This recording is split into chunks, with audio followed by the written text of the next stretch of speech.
Start. दार्शनिक और धार्मिक परंपराओं के इतिहास में एक स्थायी विरोधाभास बार बार मुखर हुआ है।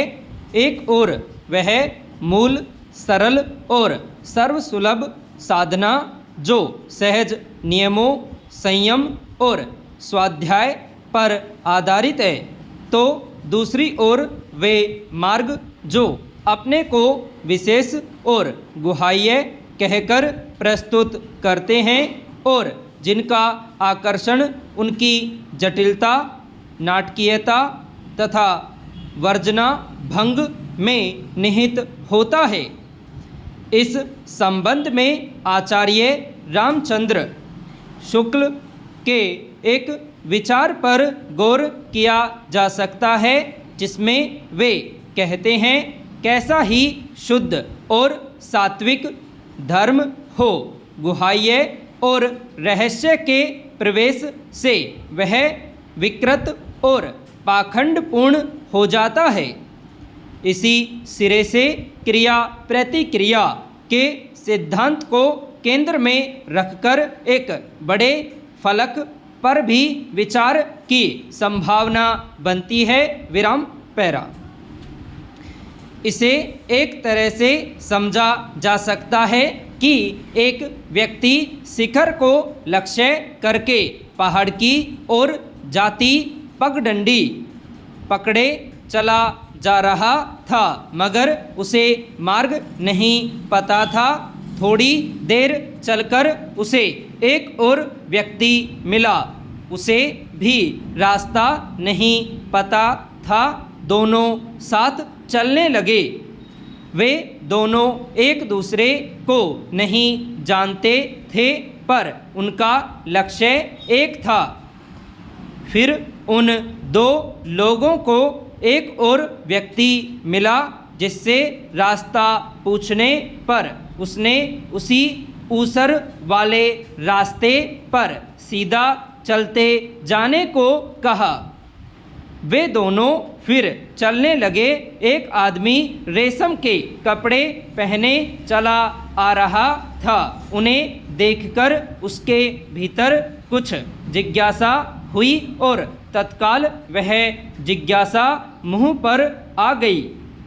उसने उनसे मंजिल पूछी।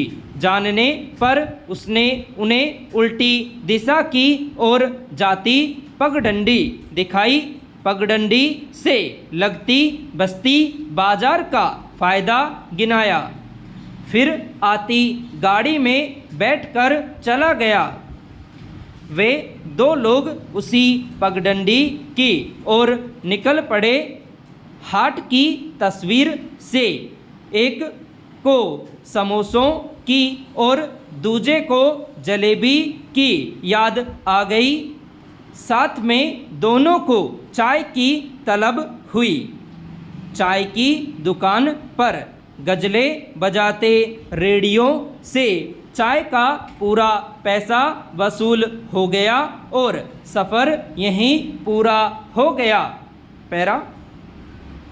संदेश स्पष्ट है कि शरीर और मन का संतुलन, आहार विहार की मर्यादा, कर्म का अनुशासन आदि यही योग की आधार भूमि है।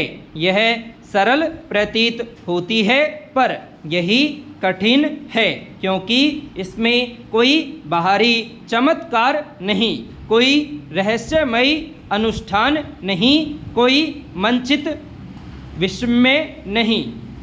मगर जनमानस का मन विचित्र है। वह अक्सर उस ओर आकृष्ट होता है जो असामान्य हो, जो मंच पर खेल सा प्रतीत हो, जहाँ प्रतीक, गूढ़ भाषा और इंद्रिय उत्तेजक प्रयोग किसी उच्चतर अनुभूति का आभास दे। ऐसे मार्ग जो आरंभ में आत्म के विस्तार का वचन देते हैं, अक्सर अंत में आत्म की विस्मृति की ओर ले जाते हैं। इतिहास के अनेक उदाहरण इस सत्य के प्रमाण हैं, जहाँ आरंभिक करुणा और तप की धारा बाद में रस, राग और रहस्य के चक्रव्यूह में उलझकर अपना मूल स्वर खो बैठी। पैरा। वास्तविक साधना में कोई प्रवेश शुल्क नहीं, न उसे हर बार केवल कोई दूरस्थ स्थान या कोई विशिष्ट स्वीकृति चाहिए। वह तो हमारे घर के एकांत में, हमारे भीतर के मौन में, श्वास की लय और आचरण की मर्यादा में निहित है। मगर शायद इसी कारण वह भीड़ की आँखों में फीकी पड़ जाती है।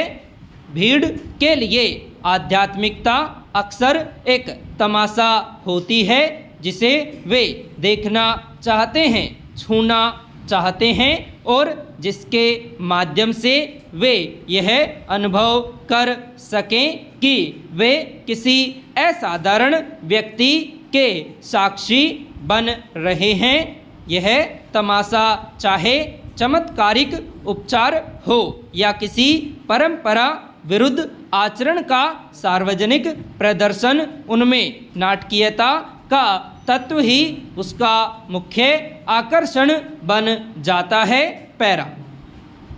यही कारण है कि इतिहास में अत्यधिक भव्य और वर्जना भंग करने वाले आंदोलनों की लोकप्रियता साधारण लेकिन गहन मार्गों की अपेक्षा कहीं अधिक रही है। यह प्रवृत्ति केवल धर्म में ही नहीं बल्कि साहित्य, राजनीति और कला में भी दिखाई देती है। जहाँ गंभीर और संयत विचार धीमी गति से फैलते हैं, वहीं उग्र और असामान्य विचार भीतर की अपेक्षा बाहर अधिक शोर करते हैं और इसी कारण तेजी से भीड़ को आकर्षित करते हैं। मनुष्य का मन अद्भुत विरोधाभासों से भरा है। वह शांति चाहता है, पर शांति की ओर जाने वाले मार्ग पर चलने के लिए अक्सर उसका धैर्य और संयम नहीं टिकता। पैरा। दुनिया भर के महान ग्रंथों ने बार बार यह संदेश दिया है कि धर्म का सार त्याग, आत्मसंयम और सत्य में निहित है।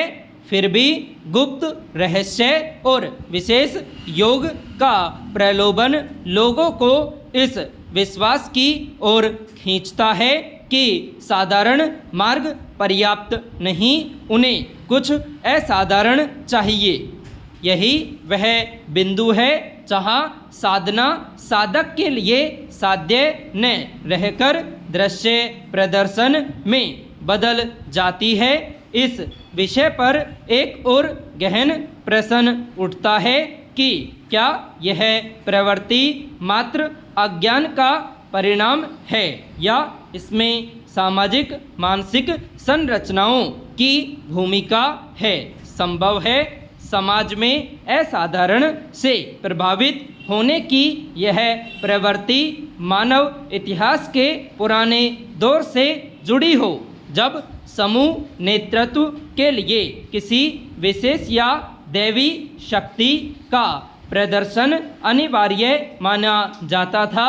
उस काल में चमत्कार आज के मंचीय आयोजनों में परिवर्तित हो गए हैं, पर मूल मनोवृत्ति वैसी की वैसी है। विराम। पैरा। अगर हम इस मानसिक प्रवृत्ति को पहचान ले और समझ ले तो शायद हम अपने समय के अनेक अनावश्यक भ्रमों और पाखंडों से बच सकते हैं।